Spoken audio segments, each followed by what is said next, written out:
Assalamualaikum warahmatullahi wabarakatuh. Perkenalkan, nama saya Sarian Izati Kristanio Putri dengan NIM 1030523036 dari kelas DS 4703. Di sini saya akan mempresentasikan tugas besar mata kuliah pemodelan simulasi dan optimasi. Tugas besar kali ini mengenai pemodelan pergerakan saham dengan metode random walk. Pemodelan pergerakan saham sendiri merupakan aspek penting dalam analisis pasar keuangan. Pergerakan saham dipengaruhi oleh berbagai faktor, seperti kondisi ekonomi global, kinerja perusahaan, sentimen pasar, hingga kejadian-kejadian tak terduga yang muncul di pasar keuangan. Salah satu pendekatan yang banyak digunakan untuk memodelkan pergerakan saham adalah teori random walk. Teori ini menyatakan bahwa pergerakan saham bersifat acak dan tidak dapat diprediksi dengan pasti. Menurut teori ini, setiap perubahan harga saham di masa depan hanya dipengaruhi oleh informasi baru yang muncul, yang belum tercermin dalam harga sebelumnya, bukan oleh pola atau tren historis. Tujuan dari metode random walk dalam pemodelan pergerakan saham adalah untuk merepresentasikan sifat acak dari perubahan harga saham dan memodelkan ketidakpastian yang terjadi di pasar keuangan. Dengan pendekatan ini, pergerakan harga saham diasumsikan tidak dapat diprediksi sepenuhnya, karena setiap perubahan hanya dipengaruhi oleh informasi baru yang muncul. Metode ini juga digunakan untuk mensimulasikan berbagai skenario pergerakan saham di masa depan, seperti skenario optimis, pesimis, dan netral. Dengan mempertimbangkan data historis dan faktor eksternal, melalui pendekatan ini, investor maupun peneliti dapat memperoleh wawasan tentang kemungkinan pola fluktuasi harga saham yang membantu dalam pengambilan keputusan investasi.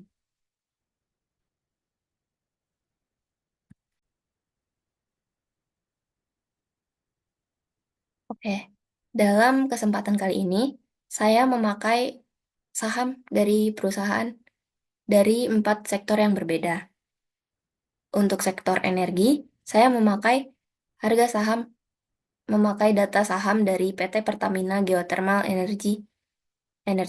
Dan untuk sektor kesehatan, saya memakai data harga saham dari PT Kalbe Farma. Kemudian sektor pertanian, saya memakai data harga saham dari PP London Sumatera Indonesia. Dan terakhir, untuk sektor industri, saya memakai eh, data harga saham untuk PT Semen Indonesia. Dan untuk eh, data histori saham, yaitu saya memakai data saham untuk rentang waktu 1 Januari sampai 31 Desember 2024. Untuk langkah-langkah pemodelan, yang pertama, kita import library yang dibutuhkan dulu. Ada di sini kita pakai library Pandas, NumPy, dan Matplotlib untuk nantinya memvisualisasikan datanya. Kemudian di sini ada step untuk download data historis saham.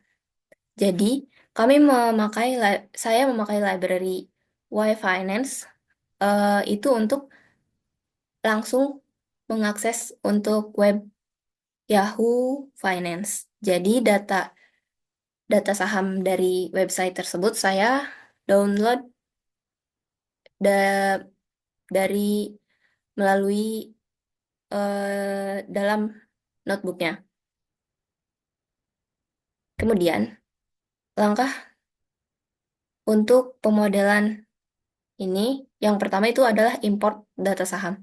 Data saham yang tadi saya sudah download memakai library Y-Finance itu, saya import saya import di langkah pertamanya ini.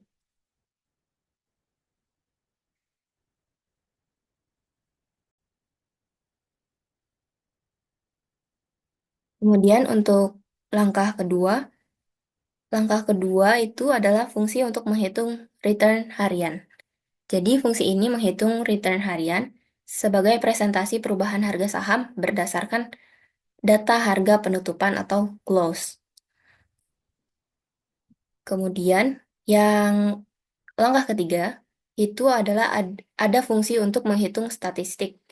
Fungsi ini menghitung rata-rata atau mean dan standar deviasi atau STD dari return harian untuk memahami distribusi harga saham. Selanjutnya, untuk langkah keempat, yaitu ada fungsi untuk simulasi random walk. Untuk fungsi pertama menghasilkan simulasi harga saham berdasarkan distribusi normal dengan rata-rata dan standar deviasi return harian. Kemudian untuk yang fungsi kedua ini menggunakan distribusi seragam untuk membuat perubahan harga dengan probabilitas tertentu, memberikan simulasi yang lebih acak. Selanjutnya, langkah kelima ini adalah langkah untuk memvisualisasikan dan analisis untuk setiap saham. Jadi di sini hasil simulasi harga saham dibandingkan dengan data aktual. Untuk simulasi 1 sampai 3 itu menggunakan distribusi normal berdasarkan mean dan standar deviasi tadi. Fungs- ya.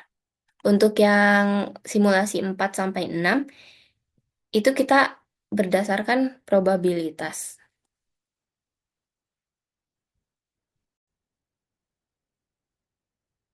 Kemudian berikut merupakan eh, visualisasi dari simulasi yang tadi.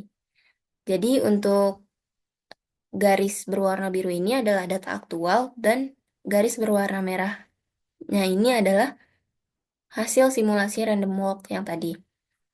Untuk analisis saham untuk sektor energi, bisa kita lihat untuk data aktual, garis yang biru ini, harga saham sektor energi menunjukkan volatilitas yang tinggi. Ada kenaikan signifikan di tengah periode perdagangan, diikuti oleh penurunan yang cukup drastis di akhir.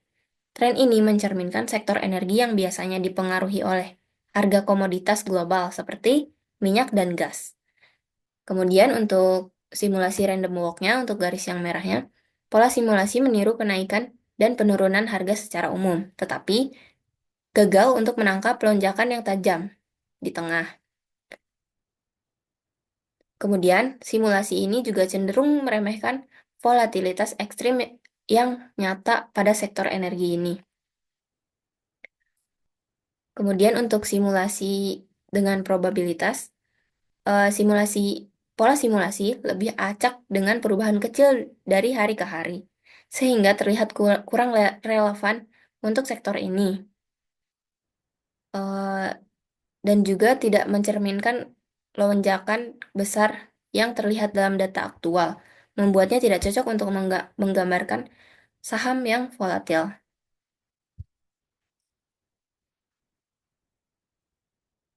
Oh, oke, maaf.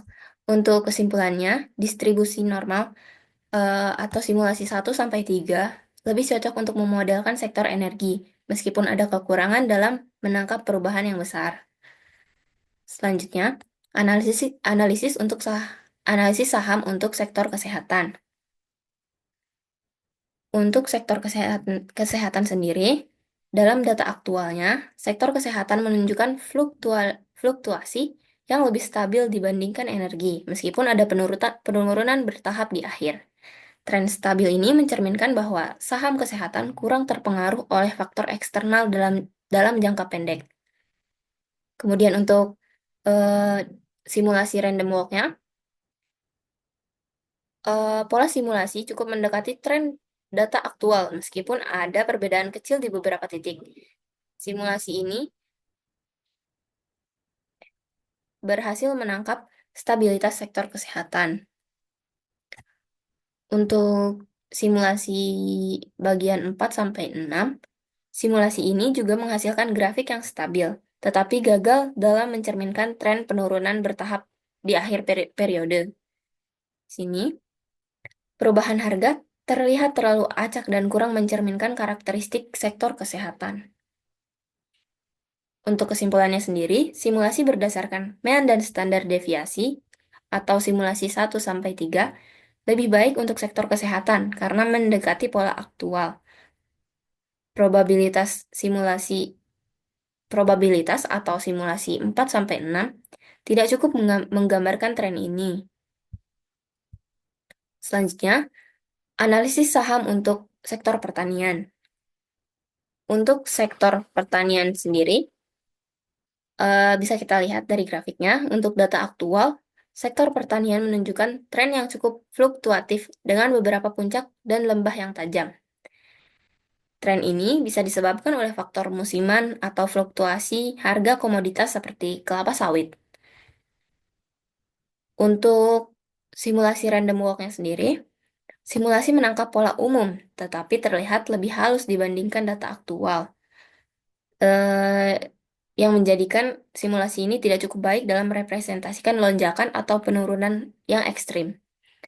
Kemudian, untuk simulasi dengan probabilitas atau simulasi 4-6, bisa kita lihat pola simulasi sangat berbeda dari data aktual. Grafik cenderung menunjukkan perubahan kecil yang tidak mencerminkan fluktuasi besar sektor pertanian. Hasil simulasi dengan probabilitas ini tidak akurat untuk sektor ini. Jadi, kesimpulannya, simulasi dengan mean dan standar deviasi atau simulasi 1-3 lebih baik untuk menggambarkan pola sektor pertanian, meskipun tidak cukup detail untuk menangkap perubahan yang besar. Selanjutnya, yang terakhir, analisis saham untuk sektor industri. Untuk simulasi 1-3 sendiri, bisa kita lihat sektor industri dari data aktualnya, sektor industri cenderung menunjukkan penurunan harga secara bertahap dengan fluktuasi moderat. Tren ini mencerminkan kondisi pasar yang mungkin terpengaruh oleh perlambatan ekonomi atau penurunan permintaan. Untuk simulasi random walk-nya sendiri, bisa kita lihat simulasi ini cukup baik dalam menangkap tren penurunan harga secara keseluruhan. Namun, fluktuasi moderat pada data aktual tidak sepenuhnya tergambarkan. Untuk simulasi dengan probabilitas atau simulasi 4-6, grafik ini terlalu acak untuk menggambarkan penurunan bertahap yang terlihat pada data aktual. Jadi, simulasi gagal mencerminkan fluktuasi harga saham sektor industri. Maka dapat disimpulkan, simulasi berdasarkan mean dan standar deviasi atau simulasi 1-3 ini lebih relevan untuk sektor industri, meskipun ada ruang untuk perbaikan. Selanjutnya, untuk kesimpulan, bisa kita simpulkan untuk simulasi 1-3 yang memakai mean dan standar deviasi tadi lebih cocok untuk sektor dengan pola yang stabil atau volatilitas moderat. Contohnya adalah kesehatan dan industri. Kemudian, simulasi 1-3 tadi kurang akurat dalam menangkap lonjakan besar. Contohnya yang tadi ada dalam sektor energi dan pertanian.